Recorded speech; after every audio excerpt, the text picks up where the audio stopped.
La grâce et la paix, bien-aimés dans le Seigneur, au nom de notre Seigneur et Sauveur Jésus-Christ de Nazareth.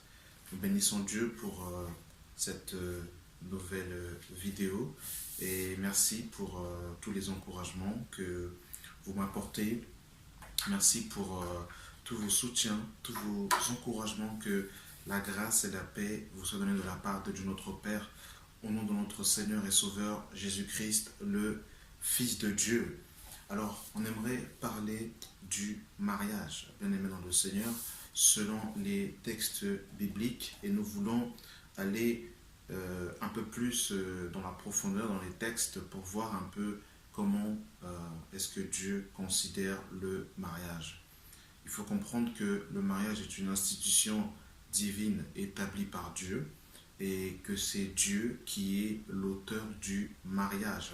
Et pour cela, nous allons partir dans le Bereshit, dans la Genèse, dans le commencement, et nous allons prendre plusieurs passages pour pouvoir essayer de voir avec les Écritures quelle est la pensée que le Seigneur veut nous véhiculer. Voilà.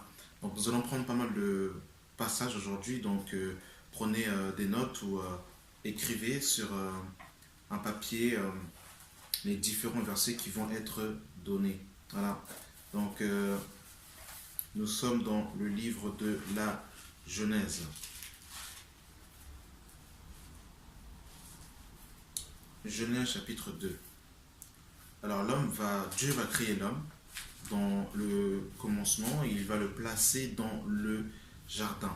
Et par la suite, Dieu va se rendre compte que l'homme était seul. Et à ce moment-là, le Créateur va justement faire une aide semblable à l'homme. Nous sommes dans le livre de la Genèse chapitre 2 à partir du verset 18. L'Éternel dit, il n'est pas bon que l'homme soit seul. Je lui ferai une aide semblable à lui. Donc il est très important de noter ici, de spécifier dans le verset 18 que Yahweh va dire que il n'est pas bon que l'homme soit seul, je lui ferai une aide semblable. Donc la femme n'est pas une sous-création, la femme est véritablement un partenaire, elle est un assistant, elle est une aide. Et il faut savoir que lorsque nous remontons juste avant, au verset 15, on nous dit, l'Éternel Dieu prit l'homme et le plaça dans le jardin d'Éden et pour le cultiver et pour le garder. L'Éternel Dieu donna cet ordre à l'homme, tu mangeras de tous les arbres du jardin, mais tu ne mangeras pas de l'arbre de la connaissance du bien et du mal, car le jour où tu en mangeras, tu mourras. Donc on voit que Yahweh va placer l'homme dans le jardin pour qu'il puisse le garder, le cultiver. Et c'est dans cette perspective justement que Ève a été associée à Adam pour être une aide, donc pour cultiver la terre.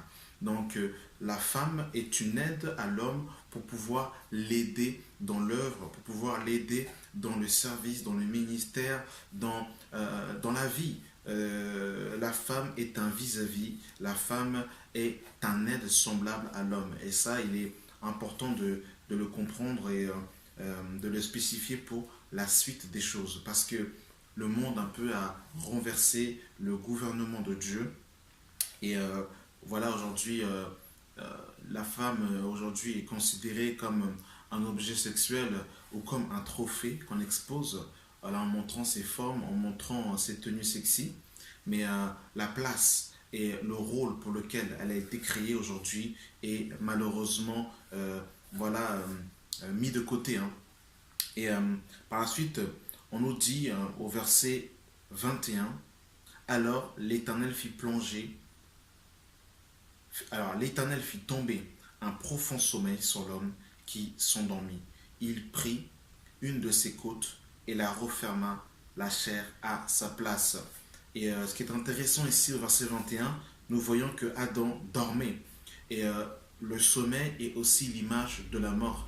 Rappelez-vous dans Jean chapitre 11, lorsque Jésus va parler de Lazare, il va dire, il dort, mais je vais le réveiller. La parole de Dieu nous dira encore dans le livre de 1 Thessaloniciens chapitre 4, concernant les saints qui sont décédés, eh bien, Paul dira, je ne veux pas que vous soyez dans la tristesse au sujet de ceux qui dorment. Et en vérité, eh ben, on nous parlait de la mort.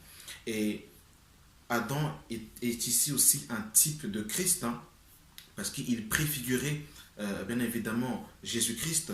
Il était la figure de celui qui devait venir. Et ici, le fait que Adam dorme, c'est aussi l'image de Jésus-Christ à la croix, qui justement est mort pour nos péchés, afin de nous libérer, afin que nous puissions avoir la vie éternelle. Eh bien, Jésus-Christ, lorsqu'il est mort, un centenier romain va prendre une lance et va percer le côté de Jésus. Et là, de l'eau et du sang vont sortir.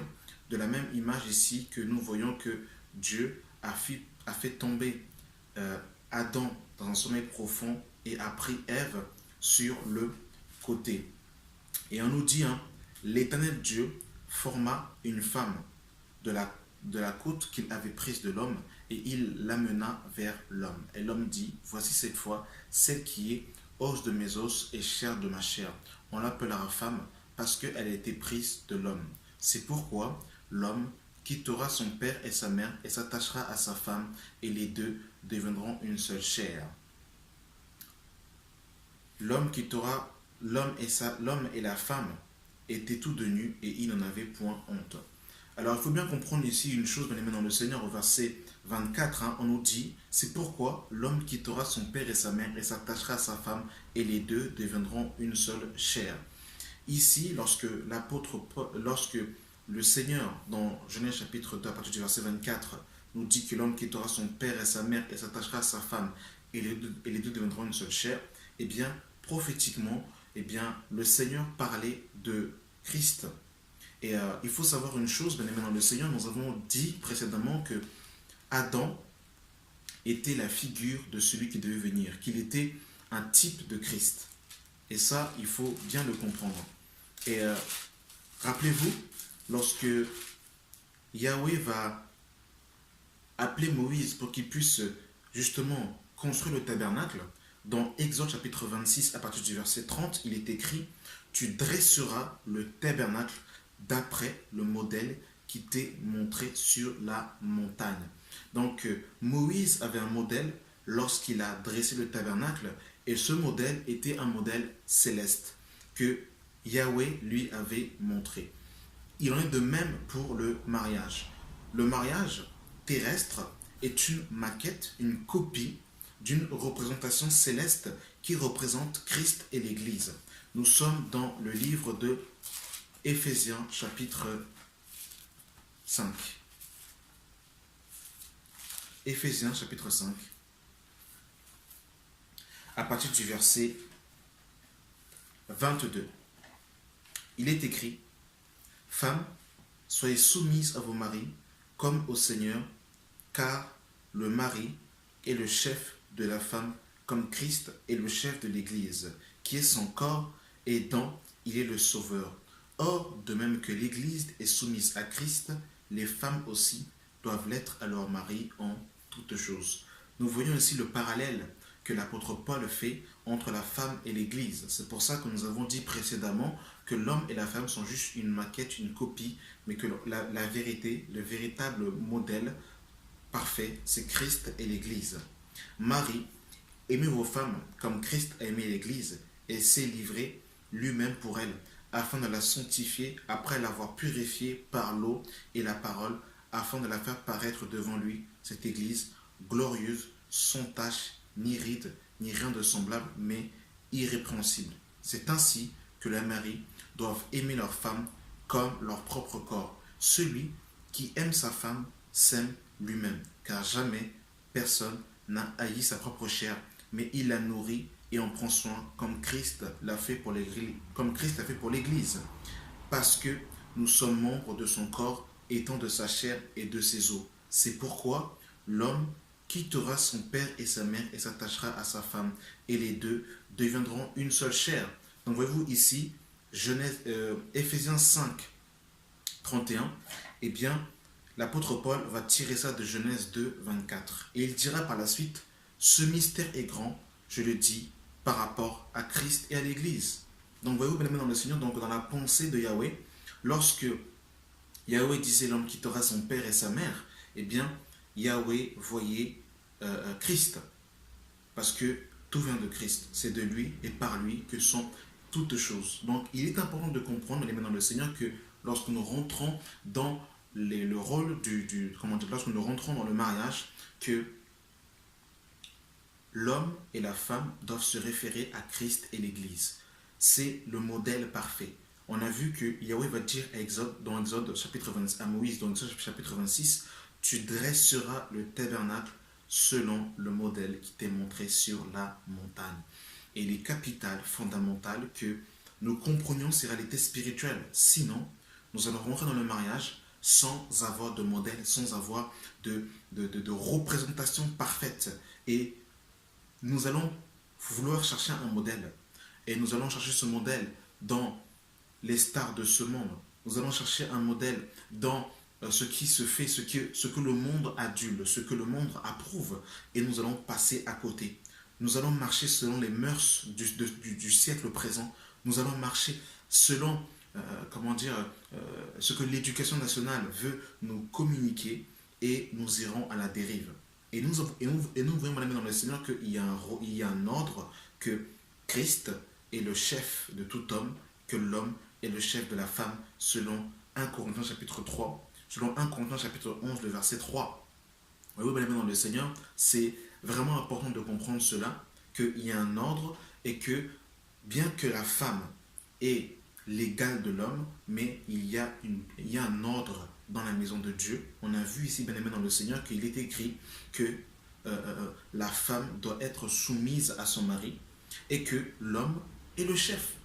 Et nous avons vu aussi, bien aimé dans le Seigneur, dans le livre de la Genèse chapitre 2, que Ève a été prise de la côte de l'homme.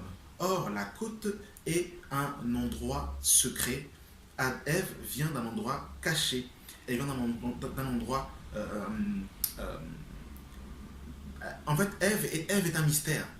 Ève est un mystère qui était connu de Dieu uniquement.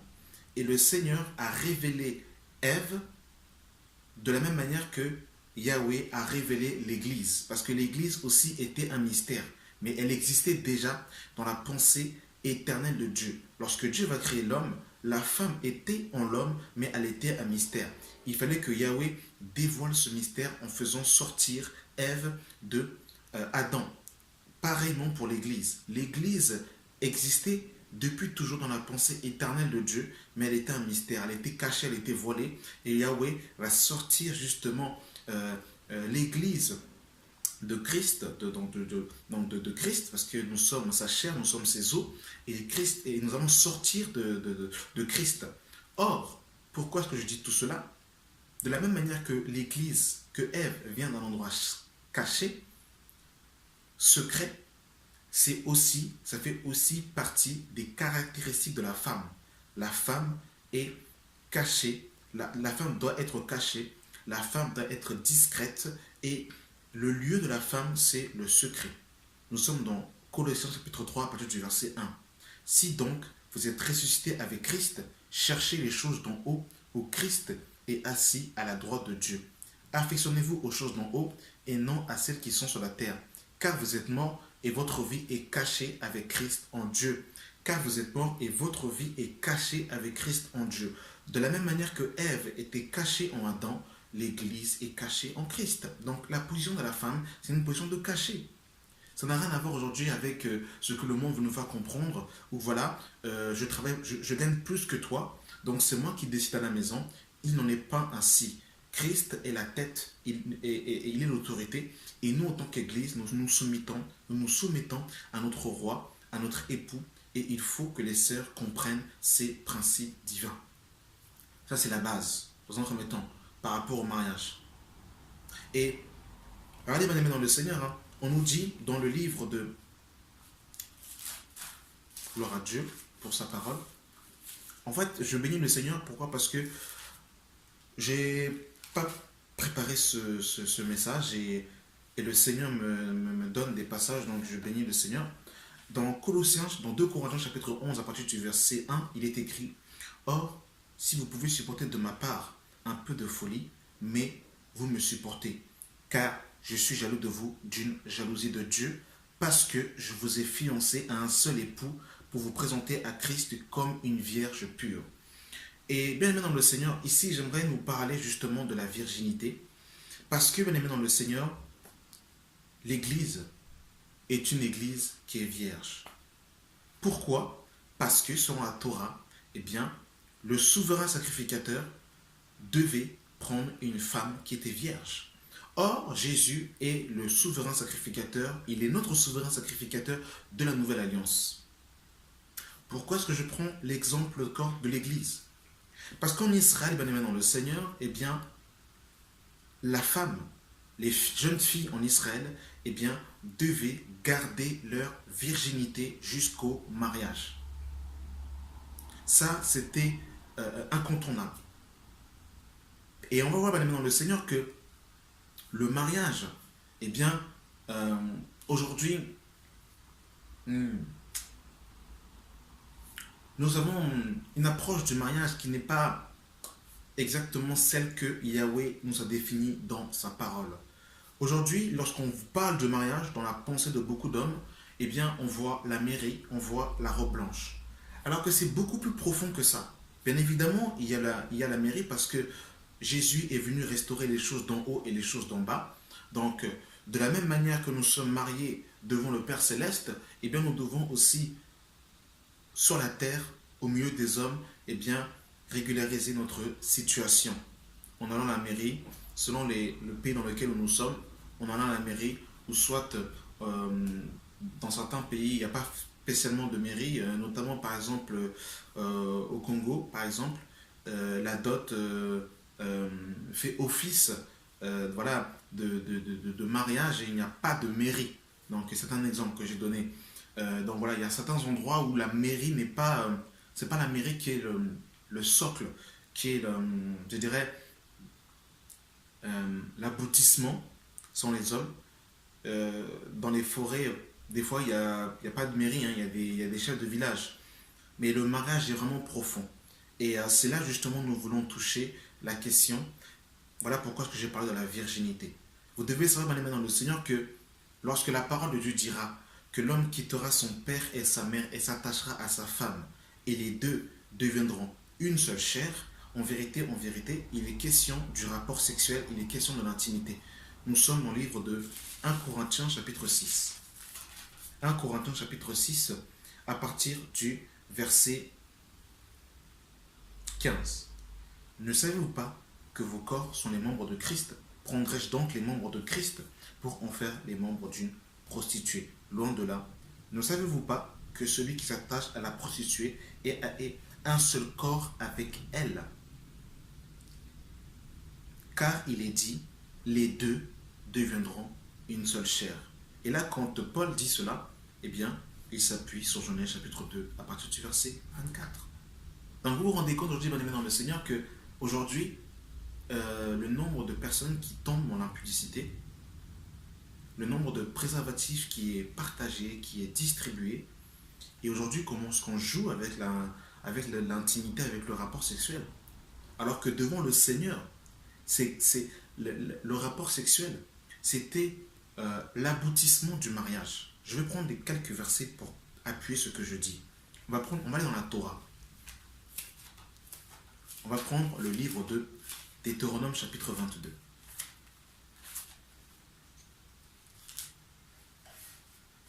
Gloire à Dieu pour sa parole. Deutéronome 22, le verset 28.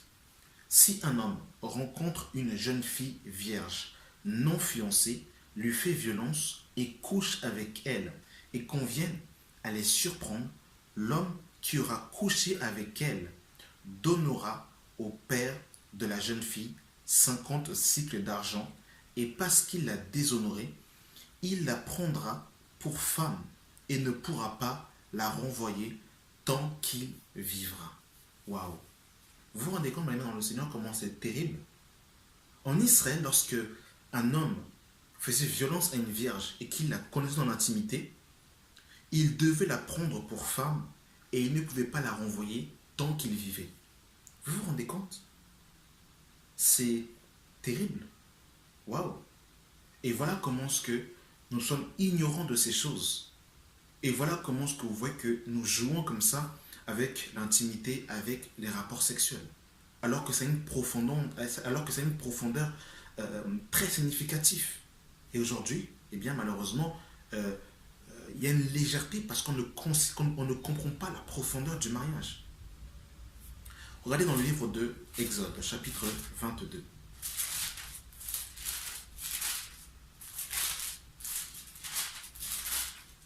Nous sommes dans le livre de Exode, chapitre 22, à partir du verset 16. Si un homme séduit une vierge qui n'est point fiancée et qu'il couche avec elle, il paiera sa dot et la prendra pour femme. Waouh! My God. Vous vous rendez compte? En Israël, quand un homme déviergeait une femme, il devait la marier.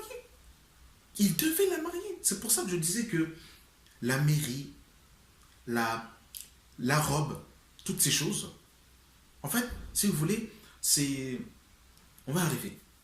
On va arriver. Mais vous vous rendez compte, là, bien-aimé dans le Seigneur, comment c'est terrible? En fait, le rapport sexuel, c'est comme le paroxysme du mariage. Et pourquoi? Parce que, en fait, le fait qu'un homme entre dans l'intimité d'une femme et que cette jeune fille perd sa virginité, littéralement qu'elle perd le sang, c'est comme si une alliance était contractée. Nous sommes dans le livre de Lévitique, chapitre 17, le verset 14. Car l'âme de toute chair, c'est son sang qui est son âme. C'est pourquoi j'ai dit aux enfants d'Israël, vous ne mangerez pas du sang d'aucune chair, car l'âme de toute chair, c'est son sang, quiconque mangera sera retranché. Et dans d'autres versions, on dit que la vie est dans le sang. Donc le fait qu'une femme perde sa virginité, littéralement, c'est comme si elle perdait la vie. Comprenez le langage? C'est comme si elle donnait sa vie à cet homme et qu'une alliance avait été contractée. Et rappelez-vous, bien aimé dans le Seigneur, que la nouvelle alliance a été inaugurée par le sang de Jésus. La première alliance aussi avait été inaugurée par le sang. C'est-à-dire que Moïse a pris le sang des boucs qu'il a répandu sur les tables de la loi. On va le lire dans le livre de Hébreux, chapitre 9. Vous vous rendez compte, bien aimé dans le Seigneur, comment c'est terrible quand on considère toutes ces choses? Hébreux 9, le verset 11. Mais Christ est venu comme souverain sacrificateur des biens à venir. Il a traversé le tabernacle plus grand, plus parfait, qui n'est pas construit des mains d'hommes, c'est-à-dire qui n'est pas de cette création. Et il est entré une fois pour toutes dans les lieux très saints, non avec le sang des boucs et des veaux, mais avec son propre sang, ayant obtenu une rédemption éternelle. Car si le sang des boucs, des taureaux et des boucs, et les cendres des vaches répandus sur ceux qui sont souillés, sanctifiés et procurés la pureté de la chair, combien plus le sang de Christ, qui par l'Esprit éternel s'est offert lui-même sans tâche à Dieu, purifiera-t-il notre conscience des œuvres mortes, afin que vous serviez le Dieu vivant. Et c'est pour cela qu'il est le médiateur d'une nouvelle alliance, afin que la mort étant parvenue pour le rachat des transgressions commises sous la première alliance, ceux qui ont été appelés reçoivent l'héritage éternel qui leur a été promis. Car là où il y a un testament, il est nécessaire que la mort du testateur soit constatée. Un nouveau testament, en effet, n'est valable qu'en cas de mort, puisqu'il n'a aucune force tant que le testateur vit. Voilà pourquoi c'est aussi avec du sang que même la première alliance fut inaugurée. Moïse, après avoir prononcé devant tout le peuple tous les commandements de la loi, prit le sang des veaux et des boucs avec de l'eau, de la laine écarlate et de l'hysope, et il fit l'aspersion sur le livre lui-même et sur tout le peuple en disant: ceci est le sang de l'alliance que Dieu a ordonné pour vous. Il fit pareil, l'aspersion avec le sang sur les tablettes et sur tous les ustensiles du culte. Est-ce que vous vous rendez compte, bien aimé dans le Seigneur? Donc ici, on voit, à partir du verset 18, bien aimé dans le Seigneur, que la première alliance a été inaugurée avec le sang. Et rappelez-vous, dans Matthieu chapitre 26, verset 26, lorsque Jésus va prendre la coupe de vin, il va dire, ceci est mon sang de la nouvelle alliance. Donc le sang, c'est l'alliance. Voilà pourquoi en Israël, lorsqu'une femme perdait le sang, c'est comme si une alliance était contractée et il fallait que, justement, le jeune homme, eh bien, marie cette jeune fille. Alors, bien évidemment, nous qui sommes sortis des nations païennes et qui étions ignorants de ces choses, le Seigneur nous a pardonné de notre ignorance. La parole de Dieu nous dit dans le livre de Acte 17, le verset 32, verset 30, pardon. Dieu, sans tenir compte des temps d'ignorance, annonce maintenant à tous les hommes en tout lieu qu'il est à se repentir, parce qu'il a fixé un jour où il fixera le monde sur la justice par l'homme qu'il a désigné. Et Paul dira dans, voilà, gloire à Dieu par rapport à ça, dans 1 Corinthiens chapitre 6, à partir du verset 9. Ne savez-vous pas que les injustes n'hériteront pas le royaume de Dieu? Ne vous y trompez pas, ni les impudiques, ni les idolâtres, ni les adultères, ni les efféminés, ni les infâmes, ni les voleurs, ni les cupides, ni les ivrognes n'hériteront le royaume de Dieu. Et c'est là ce que vous étiez, quelques-uns d'entre vous, mais vous avez été lavés, mais vous avez été sanctifiés, mais vous avez été justifiés au nom du Seigneur Jésus-Christ et par l'Esprit de notre Dieu. Amen. Donc là ici, Paul s'adresse aux Corinthiens, et parmi les Corinthiens, il y avait des impudiques, et Paul dit, c'est là ce que vous étiez. Si quelqu'un est en Christ, il est une nouvelle création, les choses anciennes sont passées, voici que toutes choses sont devenues nouvelles. Donc, si dans le monde, tu as perdu ta virginité, et que par la suite, tu as accepté Jésus, tu t'es repenti, le Seigneur t'a purifié, t'a sanctifié par le sang de notre Seigneur et Sauveur Jésus-Christ. Mais il est vraiment important de comprendre que nous, en tant que chrétiens qui sommes nés de nouveau et qui connaissons maintenant ces réalités spirituelles, de considérer ces choses et de ne pas justement voilà, aller vite en besogne comme ça et voilà, on aura la crainte. On va plus coucher comme ça à gauche, à droite, parce qu'on saura maintenant que eh bien, dans la maison de Dieu il y a des principes. Et là, c'est plus la Star Academy. Maintenant, si un jeune homme qui est conscient de ces choses dévierge une jeune fille, eh bien, il devra aller jusqu'au bout. Donc voilà, que la parole de Dieu nous éclaire. Lorsque nous étions dans l'ignorance, eh bien, Dieu nous a pardonné. Maintenant que nous avons la lumière, eh bien, marchons conformément à cette lumière que nous avons reçue. Voilà. Et nous avons vu, bien dans le Seigneur, que lorsqu'un jeune homme couchait avec une jeune fille, il devait aller voir le père de la jeune fille et lui payer en fait la dot des vierges. Et Paul dira lui-même dans le livre de 1 Corinthiens chapitre 7, à partir du verset 36, si quelqu'un regarde comme déshonorant pour sa fille de dépasser l'âge nubile et comme nécessaire de la marier, qu'il fasse ce qu'il veut, il ne pêche point qu'on se marie. Mais celui qui a pris une ferme résolution sans contrainte et avec l'exercice de sa propre volonté et qu'il a décidé en son cœur de garder sa fille vierge, celui-là fait bien. Ainsi, celui qui marie sa fille fait bien et celui qui ne la marie pas fait mieux. Donc, quand Paul dit ici que c'est le père qui marie sa fille, eh bien, il s'appuie sur la Torah. Il y a plusieurs exemples, mais on va en prendre 2 ou 3. Alors, on va prendre les livres dans le livre de Exode, chapitre 2, à partir du verset 18. Quand elles furent de retour auprès de Réuel, leur père dit, « Pourquoi revenez-vous si tôt aujourd'hui ?» Elles répondirent, « Un Égyptien nous a délivrés de la main des bergers, et même il nous a puisé de l'eau et a fait boire le troupeau. Et il a dit à ses filles, où est-il? Pourquoi avez-vous laissé cet homme? Appelez-le pour qu'il puisse prendre quelque nourriture. » Moïse décida à demeurer chez cet homme qui lui donna pour femme Séphora, sa fille. Rappelez-vous encore de Genèse, lorsque Abraham va envoyer son serviteur pour aller chercher une femme à son fils Isaac, eh bien, lorsque le serviteur d'Abraham va rencontrer les parents, va rencontrer Rebecca, il va lui demander aussitôt de qui es-tu la fille. Regardez dans le livre de Genèse chapitre Genèse chapitre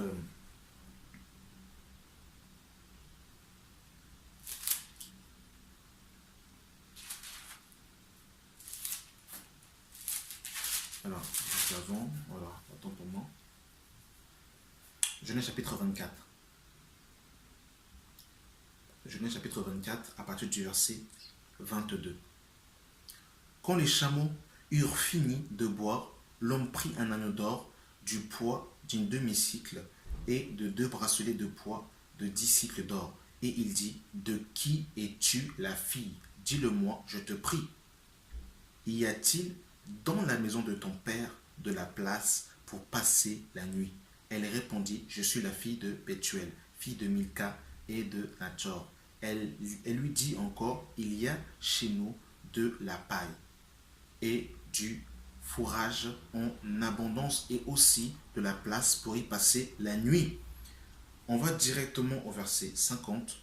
Laban et Bethuel. Alors je vais lire juste avant, à partir du verset 47. Je lui interrogèrent et je lui dis, de qui es-tu la fille? Et elle répondit, je suis la fille de Bethuel, fille de Nachor, fille de Milka. J'ai mis l'anneau à son nez et les bracelets à ses mains. Puis je me suis incliné et prosterné devant l'Éternel et j'ai béni l'Éternel, le Dieu de mon Seigneur Abraham. Et il m'a conduit fidèlement afin, le serviteur de mon serviteur Abraham, et il m'a conduit fidèlement afin que je prie la fille du frère de mon serviteur pour son fils. Maintenant, si vous voulez, yeux de bienveillance et de fidélité envers mon Seigneur, déclarez-le-moi, sinon déclarez-le-moi et je retournerai à droite ou à gauche. Laban et Bethuel répondirent et dirent, c'est de l'Éternel que la chose vient. Nous pouvons te dire ni mal ni bien. Voici Rebecca devant toi, prends-la et va, et qu'elle soit la femme du fils de ton serviteur. Voyez-vous, maintenant dans le Seigneur, c'est vraiment le père qui marie sa fille.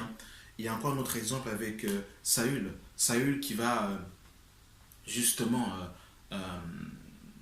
dire que celui qui allait tuer Goliath, il donnerait sa fille en, pour femme. Voyez-vous, madame dans le Seigneur, il y a encore l'exemple de Laban avec Jacob qui va prendre Léa et Rachel, et c'est Laban qui va dire de travailler pour lui pendant 7 ans. Et dernier passage dans le livre de Juges. Gloire à Dieu pour sa parole.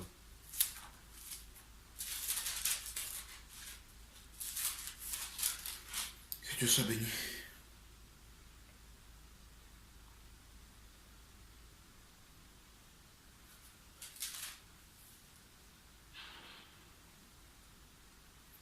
Alors, il y a un passage dans le livre de Juges, je le mettrai dans la description. Et voilà, il faut vraiment que nous comprenions que c'est vraiment le père qui marie sa fille. Et ça, c'est vraiment, voilà, c'est vraiment l'écriture qui nous confirme cela et qui nous montre vraiment que c'est vraiment le père qui marie sa fille. Donc, voilà, bien aimé dans le Seigneur. Et donc, si un couple se rencontre, qu'ils ont des sentiments l'un pour l'autre, et qu'ils vivent dans la même maison, sans être partis voir les parents de la jeune fille, donc si le papa est décédé, eh bien, il faut aller voir la maman. Si cette démarche n'est pas faite devant le Seigneur, eh bien, il n'y a pas de mariage. Donc, il faut savoir une chose, c'est que la jeune fille, est sous l'autorité de son père. Elle n'est pas sous l'autorité du maire. C'est-à-dire que le maire n'a pas le pouvoir de donner une jeune fille à un homme. Ce sont les parents qui ont cette autorité et qui ont ce mandat du père d'en haut de donner une jeune fille à un jeune homme. Le maire n'a aucune autorité le pasteur non plus n'a aucune autorité. La bénédiction nuptiale, bien aimé dans le Seigneur, a été instituée lors du Concile de Trente, vers 1500. Et c'était une réforme de l'Église catholique pour contrer le mouvement de Luther, qui à ce moment-là avait justement mis en place le protestantisme. Et beaucoup de catholiques vont sortir de l'Église catholique. Et par la suite, l'Église protestante va mettre en place lors du Concile de Trente, eh bien, les 7 sacrements. Et dans les 7 sacrements, vous retrouvez la bénédiction nuptiale, où ce que, justement, les catholiques disaient que pour qu'un mariage soit validé, il fallait qu'il se fasse en présence d'un curé et de 2 témoins, pour justement avoir la main prise sur les personnes qui voulaient se marier, afin que l'Église catholique puisse encore avoir un ascendant et la main prise sur beaucoup de couples. Mais selon les Écritures, bien aimés dans le Seigneur, regardez et vérifiez dans votre Bible, aucun apôtre, aucun prophète, aucun pasteur, Jésus lui-même dans Jean chapitre 2, n'a béni un mariage. Parce que le mariage est déjà une bénédiction de l'Éternel, au même titre que la pluie, au même titre que le soleil, que le Seigneur fait tomber sur les bons et sur les méchants. Le mariage est une institution divine pour tous les hommes et pas seulement pour les chrétiens. Akab et Jézabel étaient mariés. Jézabel n'était pas juive. Elle venait de elle était sidonienne, mais la Bible nous dit bien que que Jézabel était la femme d'Akab. Vous, pareillement aussi pour la femme de Pilate, qui va faire un songe sur Jésus. Elle n'était pas sa concubine, mais elle était bien sa femme. Donc on voit que le mariage est vraiment une bénédiction que Dieu a donnée pour tous les hommes. Et aucunement dans la Bible, les prophètes ont béni un mariage. Par contre, le mariage, on voit que c'est vraiment une fête familiale, que c'est vraiment le père qui est l'autorité. Et lorsque la Bible dit honore ton père et ta mère, c'est aussi le jour du mariage que les parents sont honorés, hein, le jour du mariage que les parents aussi sont honorés. Maintenant, on va les mettre dans le Seigneur, et bien l'Église, bien évidemment, elle peut prier. Un pasteur peut prier aussi pour remettre entre les mains du Seigneur, pour bénir, justement, bénir, pour déclarer des paroles de bénédiction, mais c'est le Père qui donne sa fille. Et ça, on va les mettre dans le Seigneur, si les parents n'ont pas dit oui, dans le Seigneur, il faut prier jusqu'à ce que les cœurs soient touchés. Voilà. Et rappelez-vous, hein, les enfants d'Israël n'ont pas quitté l'Égypte tant que Pharaon n'avait pas dit allez et servez votre Dieu. Mais c'est à partir du moment où ils ont dit allez et servez votre Dieu que Yahweh justement a libéré son peuple. Yahweh aurait pu libérer son peuple avec un seul miracle. Ils auraient pu sortir. Mais il fallait que Pharaon dise allez et servez votre Dieu. Donc, vous bien dans le Seigneur, c'est le Père qui marie sa fille. Donc, voilà, on a terminé. On va prendre, le livre de Hébreux.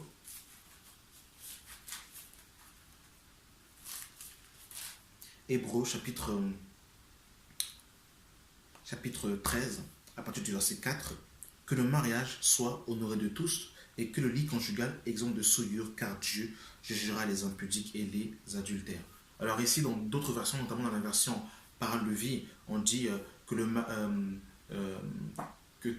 tout homme considère le mariage. Donc en fait, ici, c'est la considération du mariage dans tout son paroxysme.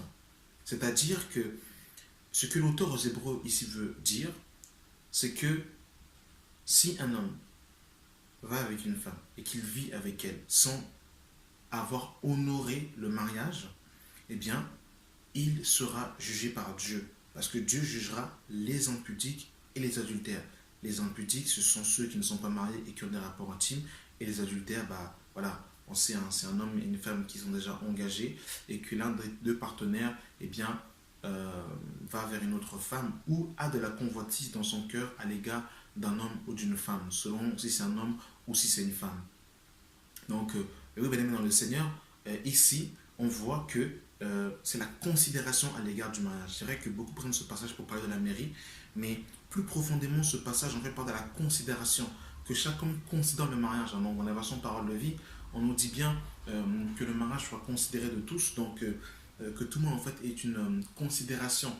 En d'autres termes, une crainte que lorsqu'un homme va vers une femme, qu'il considère justement eh bien, la pureté du mariage. Et comment considérer le mariage, l'engagement du mariage, eh bien, c'est dans tout ce qu'on a vu, bien aimé dans le Seigneur, juste avant, précédemment, dans tout ce qu'on a développé, tout ce qu'on a apporté.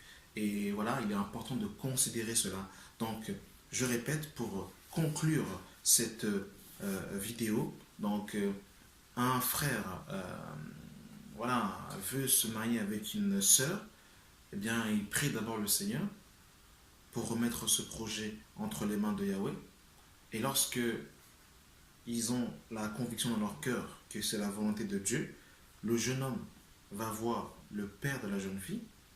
Le père de la jeune fille peut demander des conditions, de la même manière que Saül va demander des conditions. Il va demander 100 prépuces. De la même manière que Laban va demander de travailler 7 ans, donc le père est libre de demander les conditions qu'il veut. Et une fois que le jeune homme a rempli les conditions de la jeune fille, eh bien, la jeune fille devient la femme du jeune homme. Maintenant, ce jeune homme prend sa femme et il la ramène devant les autorités de son pays. Donc ici, à l'occurrence en France, ce sont la mairie. Donc le jeune homme prend sa femme et il la ramène devant les autorités afin justement que ce soit officiel et ce soit, je dirais, officiel, que ce soit rendu public devant tous. Parce que quand le père donne sa fille devant le Père Céleste, c'est scellé. Et maintenant, il faut aussi aller devant les autorités afin que justement le mariage soit reconnu de tous. Voilà, bien aimé dans le Seigneur. Donc, voilà, vous vous rendez compte, on a parcouru toutes ces choses, mais c'était vraiment pour vous faire comprendre et pour que nous puissions comprendre et réaliser eh bien, la profondeur du mariage. Voilà, c'était assez long, mais j'espère que vous avez vraiment pris le temps de considérer un peu tout ce qui a été dit. Donc voilà, merci en tout cas, et que la grâce, la paix et la communion du Saint-Esprit soient votre partage au nom de Jésus. Amen.